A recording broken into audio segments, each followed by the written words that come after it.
not bad considering it's a our first virtual lunch. Hopefully we're making Cindy and Ed proud by not letting the COVID-19 pandemic slow us down. So appreciate everyone joining us today. This is obviously a new challenge for every one of us. Every one of us is facing professional and personal hurdles to, navigate this sort of new reality that we're in. That can be disorienting. It can be frustrating. I think the only one good news piece of that is that we're all in it together. There's not anybody that's on this call or anybody else that isn't being affected in some way, shape, or form. So the key is just stay connected, right? I ask that you help us, help our fellow veterans, help our community. We want to continue to harness the strengths and the opportunities that this veteran community provides. We want to make sure that you are your best version of yourself. So anything comes up on the employment side, on the housing side, healthcare, any questions, feel free, reach right out to us. You can contact me directly, Steve, Pete, Tommy, Nicole, Patrick, anybody on the team to help with those things. If you have any questions, you have any problems, let us know. Appreciate you being here today. Thanks, Steve. Great, thanks, Blake. And we've had a lot of people ask, how can I help? What can I do? How can I get involved? I'm going crazy at my house. Could you give me the next slide, Pete? I got something for you to do. It doesn't feel like it's a whole lot of action, but it's actually, it's pretty helpful. So first thing is stay healthy. Stay at home if you can. Try to minimize your exposure to other people so that you can, remain healthy yourself, and also make sure that if you're sick, you're not getting anybody else sick. Because at some point we're going to need volunteers. We've had a couple places reach out, both nonprofits and local government reach out and say, hey, we may need volunteers, but they didn't exactly know what they needed volunteers with. So the good news is that through our website, if you go to veteransbridgehome.org, click on Get Involved, the same place that you register for events for this lunch or whatever. If you go there, if you've got a login, sign in and then update your volunteer profile. There's a couple things that it asks you, do you want to do light labor? Are you willing to do administrative work? Are you willing to do food prep? There's a number of different options there. There's also options on what days might work for you. So if you've got a Monday through Friday job, you might want to, but still want to volunteer on the weekend, you can let us know that way. What we will do with this is this becomes our reservoir of volunteers. When the word goes out, we'll know who wants to do what. So please update your account. If you don't have an account, it's pretty easy to sign up. It's a little bit of personal information. We will maintain your privacy on that, as we do with all of the information that we collect to help veterans. But just please sign in, sign up, and update your profile. And that will be helpful, because I do believe we'll have some opportunities to volunteer as the worst of this passes over. Next slide, please. Some of you, if you were here a little early, you saw Abby Hyde. She's our March Veteran of the Month. Congratulations, Abby Hyde.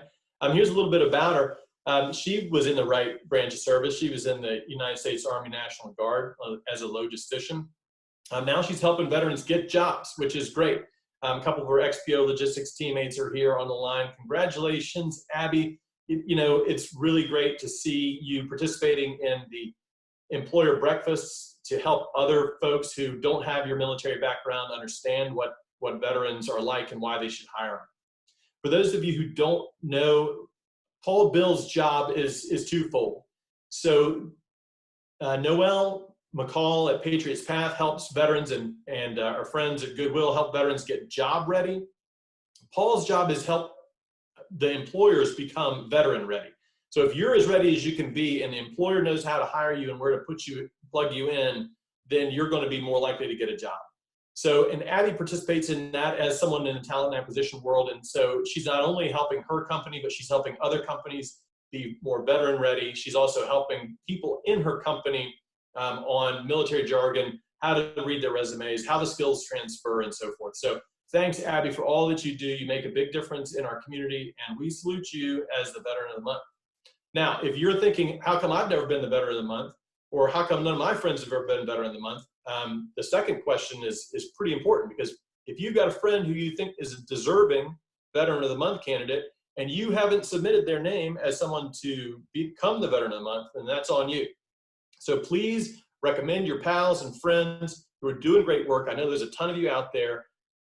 Nominate them as Veteran of the Month. You can do so through our last newsletter, had a link for the Veteran of the Month. So check us out there. We can probably even post that in the chat. If Randy, if you would, in the chat, post that link so people can nominate their pals as Veteran of the Month. Next slide, please. Now, if you've been watching the Friday Sit Rep, I teased the 2020 class of your VBH Captains.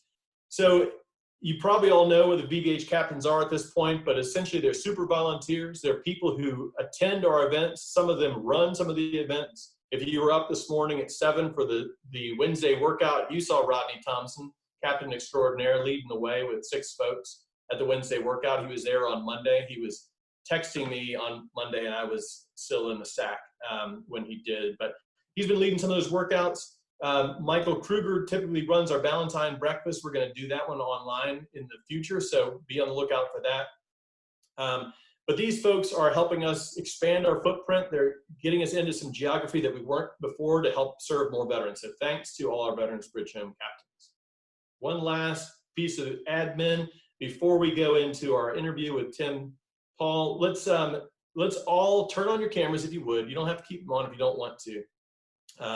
Pete's going to take down the slides, and we're going to take a group selfie. I don't know that you'll be able to see the matrix, but he's going to get the grid, the Super Brady Bunch view on his camera, on his computer, and then he's going to screenshot this bad boy so that we get credit for all of you beautiful people on the Uptown Lunch.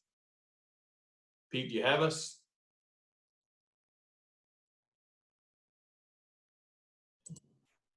Working on waiting for folks to put their videos on. Thanks, Rich. Miles, awesome. Fred, Barry. 2, 3, so we know when to smile. Or have a game face. That's what Miles is going to do.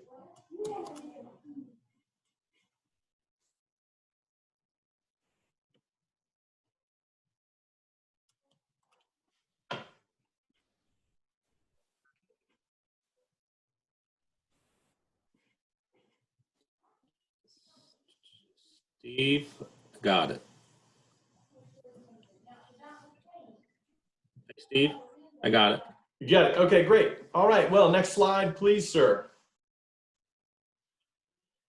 So as you may have heard, we have a special guest speaker today, Tim Paul, Lieutenant Commander, United States Navy. He's also the co-founder of Critical App. And we're going to find out a little bit more about that. So Pete is going to mute everybody except for me and Tim, and we'll get to it. We'll get to know Tim a little bit better. If you've got any questions, please put your questions in the chat, and we will try to answer them if we have some time. So join me in welcoming Tim Paul. What's up, Steve? How are you, man? I'm doing great, thanks. Tim and I spoke the other day. It's great to have you here. Hopefully we can have a cameo appearance of your son at some point in the Uptown Lunch. Family friendly. Yes. So let's get right to it. So Tim, you're a Navy veteran. Why did you decide to, one, go to the Navy Trade School, and why the Navy? Yeah, so I think the Navy actually found me. So I actually graduated from the Naval Academy in 2010. So back when I was in high school, fairly decent lacrosse player, and the Naval Academy lacrosse staff found me, recruited me to go to Navy. I was considering a lot of other schools at the time, very nice institutions, but then it took one visit to the Naval Academy and it was signed, sealed, and delivered. So the Navy actually found me. I grew up in Maryland, and up until I took that first visit, I didn't even know the Navy flew jets. So I had no idea, frankly, what I was getting into, but thank God they found me because it was the best decision I ever made. Let's, just because we got a number of sports fans here, let's talk about your lacrosse career at the Naval Academy. What position did you play, and then how did the team do while you were there? Yeah, good question. Yeah, so we had a wonderful team from 2007 to 2010. I played attack, which means a lot of the goals, none of the running, didn't play any defense, so I wasn't competent on that end of the field. I was a two-time All-American, and that was thanks to a lot of the guys. And we had a wonderful, wonderful run while I was there, a couple NCAA tournament appearances, and a lot of huge wins against Army, so it was great. I was going to ask you that, but I should have done my research before, so I didn't want to ask a question that I didn't know the answer of. What was your, putting aside the games against Army, the most memorable game that you had as a Navy lacrosse player?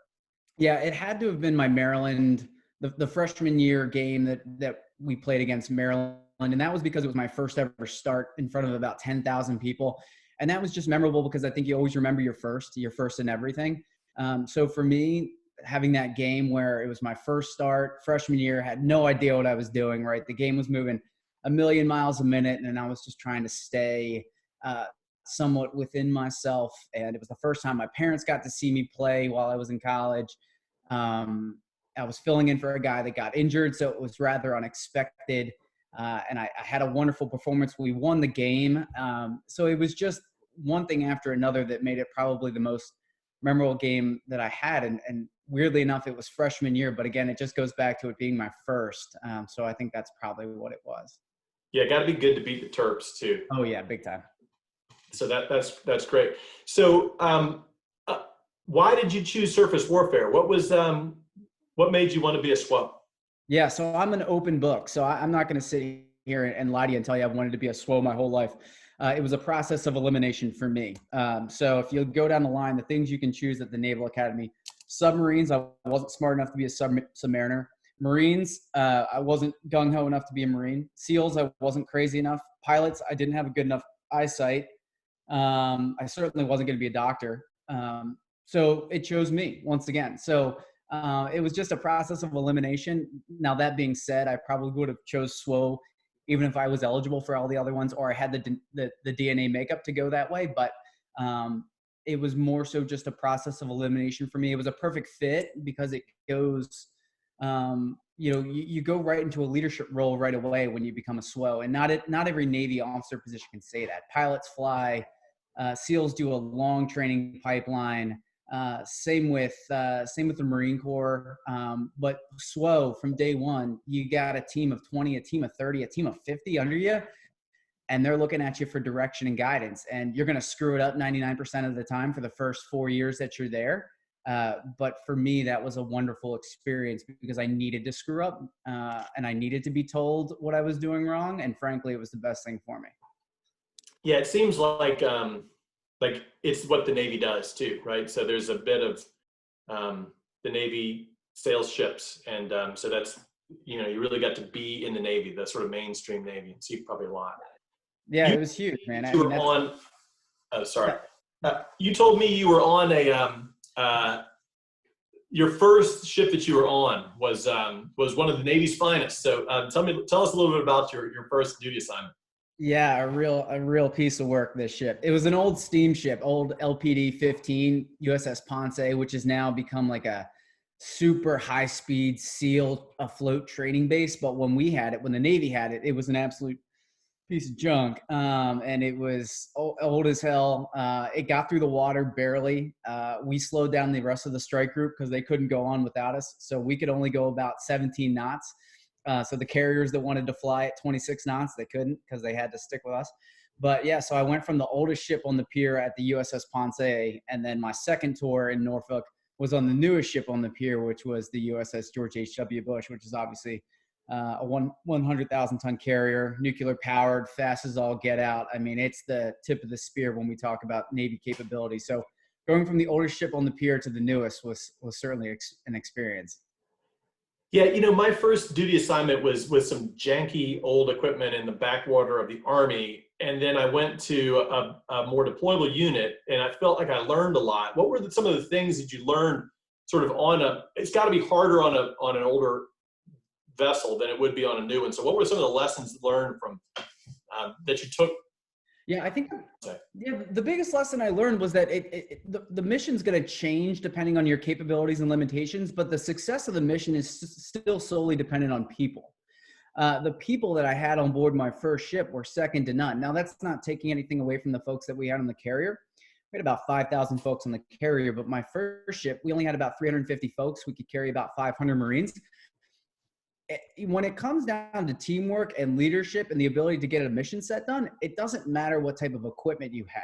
It doesn't matter what type of capabilities are truly embedded in this vessel. If you've got good leadership and you've got a visionary at the top and autonomous leadership that lets you do your work and doesn't get in your freaking way, you can get a lot done with pretty crappy equipment. So I think that's the thing I learned.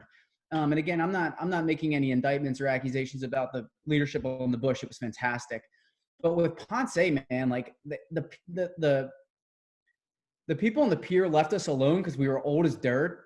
We had crappy equipment, so they didn't think we could do anything. But we were awesome. We won every single word that was out there. We did amazing work, and it was because of the team, and it was because of the leadership. And I think that's what I learned is you can get a lot done with just good old-fashioned damn good leadership. Yeah, that's great. That's a great lesson that really, goes beyond just naval service. I think everybody, on this call that served can probably appreciate that in their experience. So, Tim, you went from the carrier to recruiting, officer recruiting. Talk to me a little bit about that. Yeah. So and again, I'll throw the caveat there that I'm fully confident that everybody on this call has more operational experience than I do. So I went from the Bush 5 years on the pier to 5 years sitting behind a desk, so to speak. But I went from operational to my shore tour.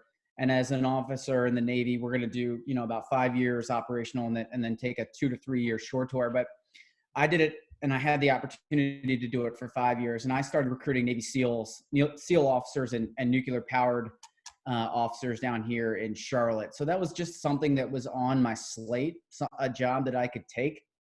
And frankly, it was the best I could have ever taken just because of the opportunities that have been presented to me since then. But basically the job is very simple. I go to different colleges that are in the area. So you think University of South Carolina, Wake Forest, Davidson, UNCC, which is a wonderful school.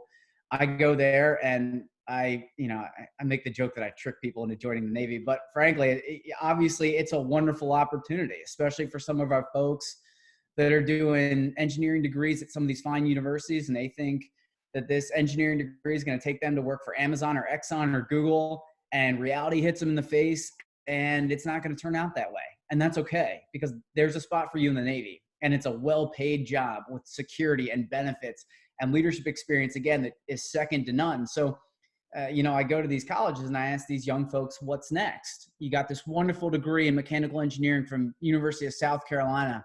What's next?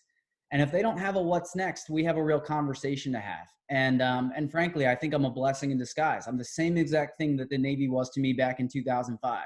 And instead of a letter in the mail to come join the Naval Academy, I'm an in-person letter in the mail that's asking you, hey, do you want to have this jumping off point, whether it's 5 years or 25 years, that's going to give you everything you want in life? And that's a pretty hard thing to say no to. So I've loved every second of this job because, again, I truly believe that although I'm not tip of the spear, putting Tomahawk missiles downrange, warheads on foreheads type stuff, I'm changing lives. And that's what recruiters do, the good ones at least. And it's been a wonderful experience. That's cool. Is the one last question about sort of Navy stuff, and we'll switch to your experience here as an entrepreneur. But how is recruiting now? I mean, is it a tough sell for young people, or is it? I mean, I guess it depends on the person, but. Yeah, a little bit of a loaded question, because I think the common sentiment was because the labor market was so tight, the Navy would have an easier job recruiting because fewer people could get good jobs. I think there's some truth in that. I think we can weave some truth into that. But the reality is that everybody's going to be different, and not everybody, especially this generation, grew up serving. I don't think that's something that everybody's thinking about. But if you can relay this that meshes with their pressures, plans, and problems. And everybody has pressures, plans, and problems, whether you want to pay off student loan, whether you want to make your dad proud, or whether you actually hear the calling from 9/11 all the way back 19 years ago. Everybody's going to have those trigger points that when I talk about the Navy, it makes sense. So yeah, there are going to be some folks that when I walk on campus at Davidson and they went there to become a doctor or a lawyer, they're not joining the Navy, and that's okay. We don't need everyone. But when it resonates, when it hits, and you can see when it hits, it usually sticks. And if you ever thought about the Navy, or if you ever thought about the military, that's usually an itch that doesn't go away. It's actually kind of funny when I go to these career fairs, you'd be surprised how many people come up to me that are outside the age requirements of joining. So they're, 28, 29, 30, and they can't join as an officer any longer. And they'll tell me, gosh, I thought about the Navy when I was going through school, or I thought about the Army when I was going through school, but I didn't do it. And I wish I would have. So many people tell me that. And it's wonderful to see, though, still how many 21, 22, 23-year-olds have the foresight to know that they might have those regrets. And look, man, you can still get out at 27, 28. It's 5 years goes by like that. And there are still plenty of people that understand that. Yeah, fair enough. So that leads me to another question. You got out, right? You got out and then got back in. Tell us about that, and how that's led you to your today. Yeah. So briefly, I got out halfway through my recruiting tour, and I went and worked at a bank here in Charlotte. Kind of narrows it down, right? There's only so many banks, but I got out and I was working there, and I realized it was not me. I couldn't sit in front of a computer monitor for 12 to 15 hours a day, and spreadsheets weren't really my thing, and frankly I sucked at it. So I was like, you know what, this is BS. I got to get out. It was a wonderful job for most. For me, it wasn't.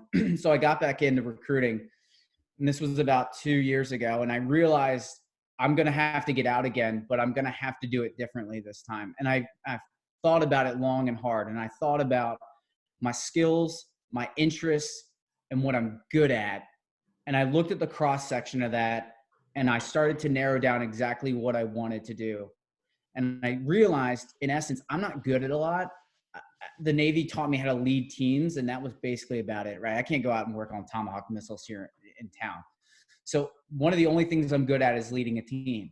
So I thought, I got to build a business, and I got to lead a team. And that's the only way I thought that I would be happy, and that I would be satisfied and fulfilled, and I would be actually executing against my purpose in life. And I know that sounds a little bit heady and sort of theoretical, but that's what I decided to do, and I'm doing it right now.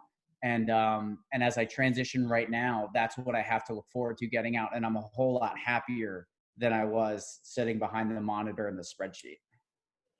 Yeah. So getting out again and getting out and doing your own thing seems pretty courageous, gutsy. Tell us about your business, and then we'll get into sort of like the, why entrepreneurship, but tell us about your company. Yeah. So briefly, I won't bore you with it, but basically we're building a software as a service. It's a mobile app for small to medium-sized businesses. It's an incident reporting tool and a feedback hub. So basically employees can report incidences that are going on inside the business. Think about the most catastrophic things like sexual harassment, workplace violence, waste, fraud, abuse. Having an easy and simple way to report those things to their leadership. So we're not using the HR hotline that nobody knows the number to, or going to speak to HR, which is frankly a pretty terrible thing to do in the first place. Nobody really enjoys that experience. So that's one half of the application. And then the other half is giving leaders and executives the ability to get really solid feedback from their people, both anonymously and non-anonymously. So we're not waiting for that year-long annual or semi-annual survey to get feedback. It's actually a continuous listening tool that the second you get that brilliant idea as an employee, you can report that up, almost like the commanding officer suggestion box, or I'm sure the Army had some sort of box at every command where you could drop a little slip in and you didn't even know if the commanding officer was reading it. Not to mention everybody saw you drop it in the box. So it's like, what the hell? So giving our small to medium-sized businesses the ability to, again, collect incidences and collect feedback that can wildly change the culture and the protection of the organization. So we're really excited about it. So, I mean, was this idea, did it come from your military experience, or did it come from your private sector experience? Yeah. So as I was getting out, so actually the last year I've been doing leadership development consulting here in Charlotte, and I realized that every single business I was solving the same exact problem. So when I went in there I was helping to change the culture of the business, and to help build leaders typically in the middle of the business. But when I talked to the executive leadership team, the first question I would always ask is, well, what problems are you struggling with? I know your culture is less than desirable, but what are the actual problems that you have? And they couldn't answer the question. So I'm thinking to myself, I've done this for 6 or 7 businesses here in Charlotte, and nobody can answer that question. So I thought to myself, I wonder why that is. Well, I would talk to the employees, and of course they hold all the secrets. They know all the dirty business, the dirty laundry, the stuff that, God forbid, they're venting on Glassdoor or some review website somewhere. And they're like, nobody ever asks. And we don't have a safe and easy way to report them. So, frankly, it's not worth my time because nobody's asking me. And honestly, I don't feel safe doing it. So I went to my now business partner. I was like, look, dude, like, I can continue to do this. I can continue to consult, and it's great. Or we could build some technology around this and have 100 times the impact that I can have by myself. So that was the genesis of the product. And that's how we sort of started to get going. But to bring it back, I would have loved to have this tool that we have in the Navy. So although, I figured this out doing leadership development consulting here in Charlotte, this was all predicated on the experience I had in the Navy and the culture that we try to breed in the Navy, which is transparency, honesty, good leadership. So I guess you could say it was a little bit of both. Yeah. What kind of companies are you targeting, or do you have like an ideal company for this technology, and how well has it been received by the folks that you've pitched it to? Yeah, it's been incredibly well received. So I'll start in reverse order. It's been incredibly well received because it's such a new and innovative technology. And frankly, it's simple. It's so intensely simple. It's so easy to figure out. We didn't want something super complicated, something that people couldn't remember. It's on your phone. We all live on our phones, whether you want to or not. We're all addicted to them. So we put it right there where you are all day. And leaders are excited knowing they've got that extra level of security. It's almost like an insurance policy against stuff that can collapse your business. So that's great. And our ideal client right now is a business anywhere between 50 to maybe 2,000 employees. And right now we've seen a lot of success doing it with businesses that have employees that don't have direct access to company email, or maybe they're not behind a screen all day like we are. They're out in the field. They're doing manufacturing, construction. They're rolling up their sleeves, educating our children, right? So everybody that has really solid insight to give, that still has a phone in their back pocket, even though they're not on a computer all day, that's been a good sweet spot for us. And that's where we've seen a lot of the interest so far. Yeah, that's interesting. At my time in the Army, the further away you got from the guy doing the thing, the less real the feedback was. The guy doing the thing, whatever the thing is going to give you, sir, that's the dumbest idea I've ever heard. Like that's out every time. So when you're a lieutenant, you hear that all the time. When you're a lieutenant colonel, everybody at some point it starts from that's stupid to that's the greatest idea, sir. We should do it twice as much. So I can see where people that aren't behind the terminal that are doing some of the stuff, the things, might be some of your best feedback because they actually know what's going on in your business. It's exactly what we're banking on. That is literally what it is getting the realest insights that you can give, right? I mean, in the military, in the Navy, the one thing we were taught, the first thing you're taught as a junior officer is walk your spaces, get in your spaces, ask your people how they're doing. What job are you doing? What feedback do you have from me? Because if you sit in your stateroom, if you sit in your ivory tower, you're never going to get anything. And unfortunately, whether you are endeavoring to get that feedback or not, it's hard. It's time consuming. It's unsafe for certain people. And right now in 2020, we can build technology around that. We really can. And that's exactly what we're doing. Yeah. So you talked about your business partner. I'd like to know, you told me that he's also a SWO, but how did you find a business partner? How did you guys get connected? Tell me a little bit about that. Yeah, so he is a SWO. He's not a USNA grad. I don't hold that against him too much. He went to Virginia Military Institute, but we worked together. His name's John Alexander, and we work together. And I didn't know this about him before we set off, but he's a coder and developer. So he codes in his free time, which saved us, frankly, a ton of money when we were developing this product. But we work together. And I think what I have come to find out about a co-founder, kind of taking it a step back, is I think having a co-founder that you trust in, that you believe in, and that frankly you would trust with your life. Like imagine somebody that if you went away for a month and they had to take care of your house to make sure that your wife was safe, your kid was fed, your house plants didn't die, your dog didn't die of thirst, your car didn't stay dirty. Like imagine that guy or gal that's gonna actually give a shit about you more than just through dollars and cents. That's a good co-founder. And I think you need to start there. Without John, there's no way this business gets up and running. I mean, just straight up. And it has nothing to do with coding. John's an inspirational force. He's one of my best friends. And without him, none of this is possible. I think getting a co-founder that you frankly would put your life on the line with and for is probably one of the most important things, if not the most important thing you can do. Yeah, that's interesting. First of all, I wanted to say, coding in your free time, that's about the most Navy thing I've ever heard ever. So dude, I don't understand. Like he sits behind a computer all day, lives on Doritos and Monster Energy drink, and he's still in super good shape. It drives me nuts, but he can pull it off. And frankly, I've watched him code before, and I can't do it for more than like 10 minutes because it is the most boring thing I've ever seen in my life. It's like watching grass grow. It is awful, but he loves it. If you find a coder developer that loves coding and developing, you've got yourself a good one. He loves it. He could sit behind a computer all day. So I guess in the essence of business, we share wildly different skill sets and interests, which I guess makes us a pretty good team. Yeah, former SWO Ed Volsing said in the comments that a co-founder is the best practice for startups, ideally one that complements, has complementary strengths to yours. So Big time. That's what you found. Big time.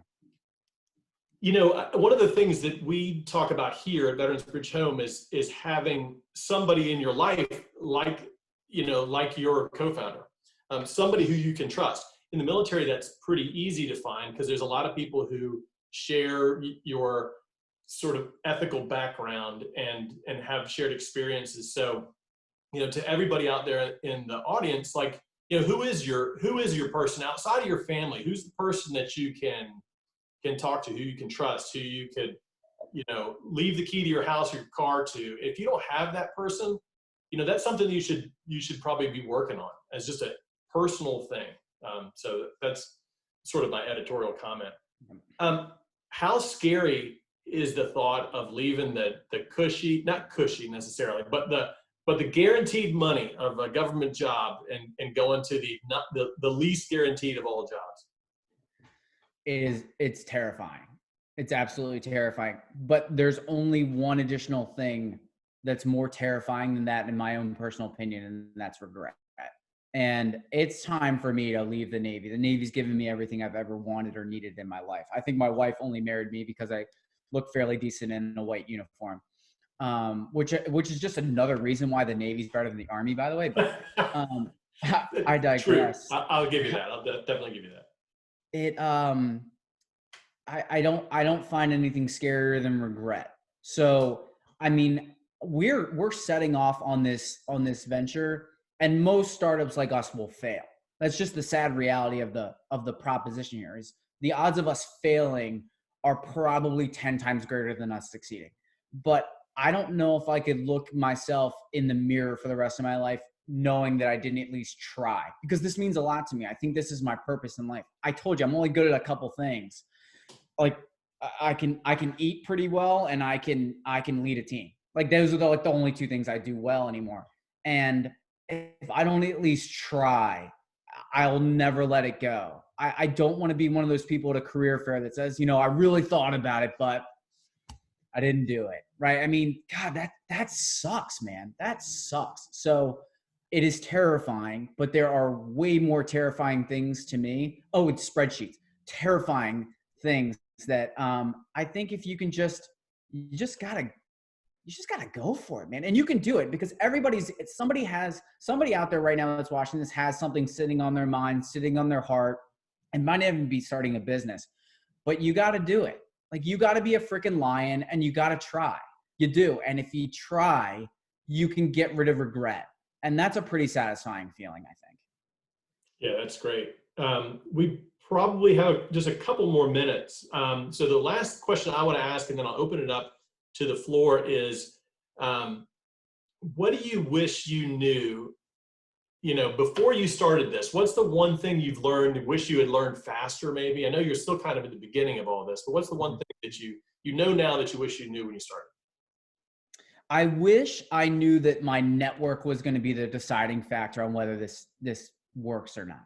And I think the one thing I've realized is you need to build your network far sooner than you actually need it. That's the one thing I've realized. My first sale was to somebody that I connected with 5 years ago. I was coaching his son at lacrosse here at Charlotte Country Day School. Go Bucks. I connected with him 5 years ago. Yeah, it's awesome. 5 years ago. And when I had this idea, he's the first person I went to. And I said, what do you think about it? And he's like, it's trash. I said, okay, well, what would you do to change it? And he told me, if you do this, I'll buy it from you. So I said, okay, great. Took me 6 months. I went back to him and I said, I built the thing you said you wanted to buy from me. Will you buy it? And he's like, yeah. And those are the people that you need. You need trusted mentors and advisors to tell you your idea sucks shit and what you need to do to make it better. You need trusted advisors that when I've had a few of them that have invested in my business so far, not because my idea was great, or maybe it's not, but because they believed in me. And that was built 5 years ago when I was coaching their kids, right? You're going to need a network. You are. And whether you don't think you need one now, you're going to need one in 2 years from now, 4 years from now, 10 years from now. What I'm doing now will probably serve me 4 or 5 years from now. That's what I'm convinced of. So it never stops. You have to continue to source your network. And it doesn't have to be around business. Immerse yourself in a club, an interest group, coach a team, do special, like whatever you got to do, serve somebody, give somebody immense value. Whatever you do it well, provide value, and then bank on that in 2 years when you go back to them and you're like, hey, when I was giving your son trumpet lessons for the last 2 years? Well, hey, I've got this wonderful business idea and I need to run it by you, or I need 10 grand to get it started. That's the best way to do it, in my opinion. And frankly, I wish I would have knew that years ago, because I would have 10x'd my networking efforts, because I need it now. And I'm playing a little bit of catch up. So I guess that's what I wish I would have knew a little bit sooner. Yeah, no, that's great. I mean, that really nests with what we tell folks here today too. I mean, what we see, veterans who come to us, we have some folks that are in dire need, right, of emergency housing. We have people who are looking for their next job. But number 3 is as a personal network. It's something that you kind of take for granted when you're in, and you certainly know that you miss when you're out. And it's interesting to see how that works in the business community, especially entrepreneurial community outside of that too. So that's great. I'm going to open it up to the floor. I know we've kind of gone a little bit long, but I hope everybody's enjoyed it. So if you've got any questions, put them in the chat.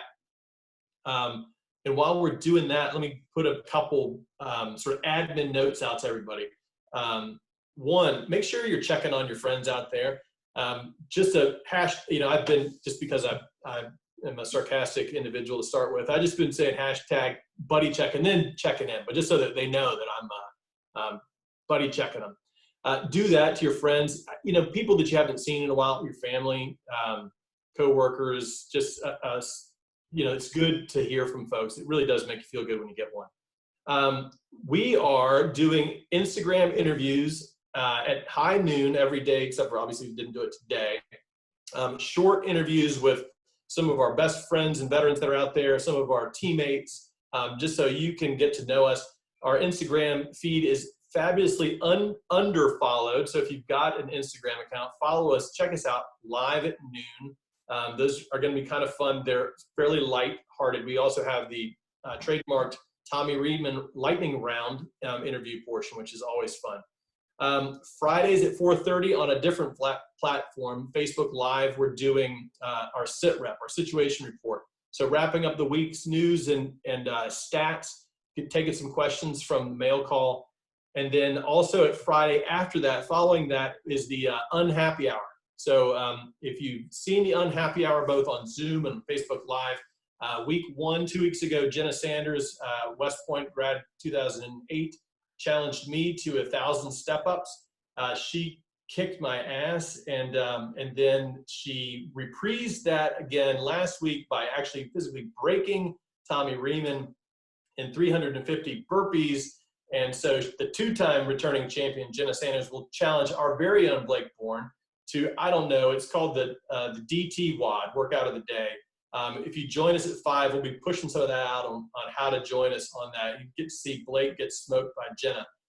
Special bonus is our friends from Greenville, South Carolina at the Upstate Warrior Solution are joining the competition, joining the fray. So not only is Jenna going to beat Blake, but Jenna will also beat the state of South Carolina in this. But we're going to have Jenna and Blake versus Charlie Hall, the executive director of Upstate Warrior Solution, and Lindsay Lane, who looks like she came off of, I don't know, America's Ninja Warrior competition. She is jacked, so it should be good. Both, Lindsay is a University of South Carolina soccer player. Jenna is an former Army soccer player, and then they're 2 washed up executive directors leading veteran nonprofits. So that should be fun.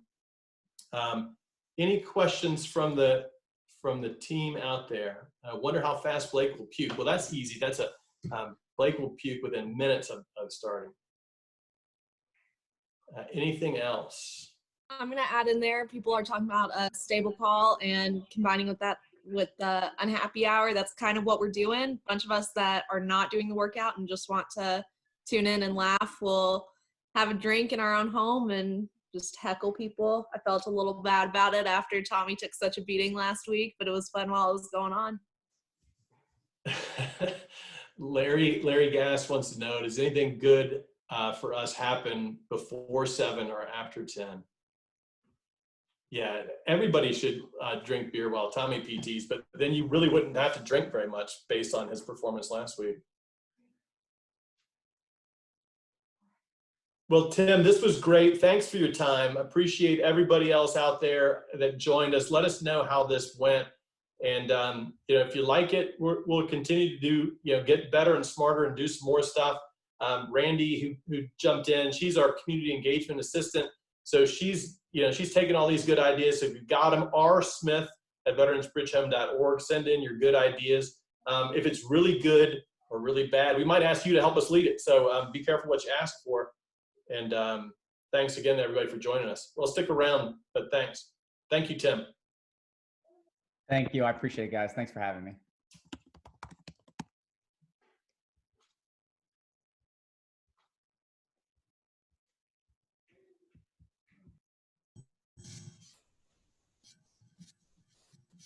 That was great.